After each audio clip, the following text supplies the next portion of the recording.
5 राज्यों के विधानसभा चुनावों की तैयारियों से पहले बहुत सारी और तैयारियां भी चल रही हैं पार्टियों की, लेकिन चुनाव आयोग की तरफ से तारीखों के ऐलान के साथ ही अब चुनावी बिगुल बज चुका है।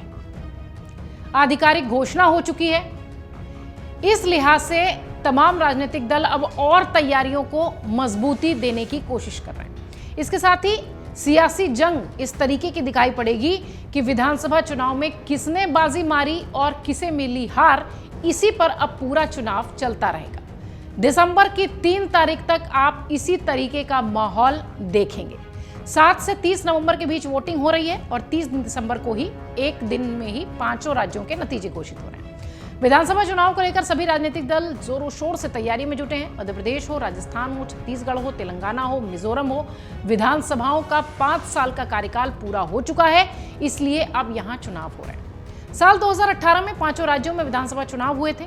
पिछले चुनाव में 3 राज्यों में, मध्य प्रदेश में, राजस्थान में, छत्तीसगढ़ में कांग्रेस जीती थी, जबकि तेलंगाना में तेलंगाना राष्ट्र समिति, जो कि अब भारत राष्ट्र समिति है, और एक राज्य में मिजो नेशनल फ्रंट यानी मिजोरम में मिजो नेशनल फ्रंट ने सरकार बनाई थी। इस बार क्या समीकरण है और कहां किसकी सरकार बनने की उम्मीद है, इसे समझने के लिए पिछले चुनावों के आंकड़ों पर नजर डालते हैं। सबसे पहले बात करेंगे मध्य प्रदेश की।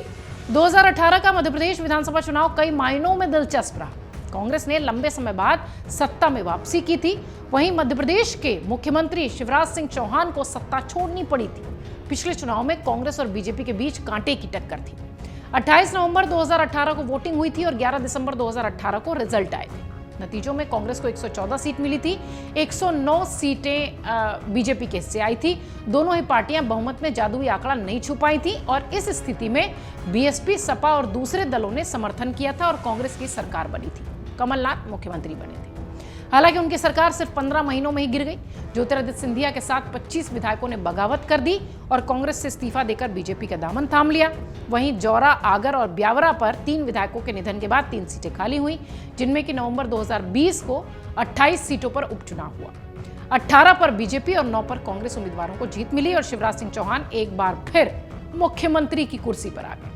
इस वक्त मध्य प्रदेश की 230 विधानसभा सीटों में से 127 पर बीजेपी है, 96 पर कांग्रेस, निर्दलियों के पास 4 सीटें हैं और बसपा और सपा के पास 2 और 1 सीट है।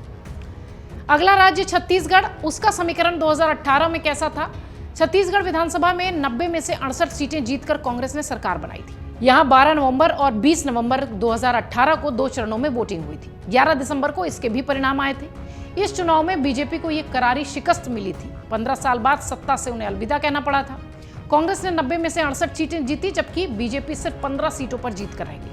लंबे समय तक मुख्यमंत्री रहे रमन सिंह को राज्य की सत्ता छोड़नी पड़ी। रमन सिंह के बाद भूपेंद्र सिंह बघेल कांग्रेस की तरफ से छत्तीसगढ़ के मुख्यमंत्री बने। राजस्थान का समीकरण 2018 में कैसा था और इस वक्त क्या स्थिति है, वो समझ लीजिए।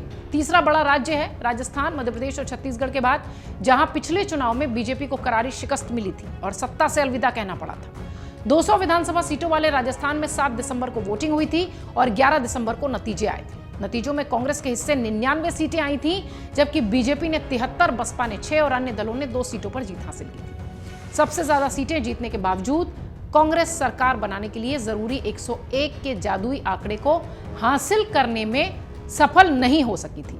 हालांकि बाद में निर्दलीय विधायकों और कई दलों के साथ मिलकर कांग्रेस की सरकार बनी और अशोक गहलोत मुख्यमंत्री बन गए। नतीजा आने के बाद मुख्यमंत्री को लेकर पार्टी हाईकमान के बीच गहन चिंतन हुआ और अशोक गहलोत का नाम फाइनल हुआ। राजस्थान में हर 5 साल में सत्ता परिवर्तन का एक पैटर्न है, एक ट्रेंड है, एक रवायत है।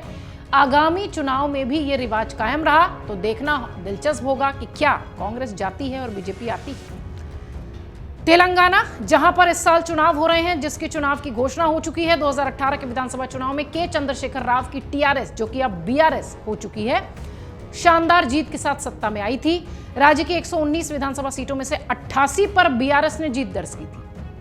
पिछले चुनाव में तेलंगाना में 73% मतदान हुआ। 1985 से केसीआर कोई चुनाव नहीं हारे थे और इस चुनाव में उनका यह रिकॉर्ड बरकरार रहा। और अंतिम में 5वां राज्य है मिजोरम। पिछले चुनाव में मिजो नेशनल फ्रंट ने मिजोरम की 40 विधानसभा सीटों में से 26 पर जीत हासिल की थी और 10 साल में सत्ता में काबिज कांग्रेस को उखाड़ फेंक कर सरकार बनाई थी। 5 बार मुख्यमंत्री रहे। थनहवला, सिरछिप और चंफई दक्षिण से चुनाव लड़े, लेकिन दोनों ही जगह हार गए। वहीं बीजेपी ने 1 सीट जीतकर अपना खाता खोला था।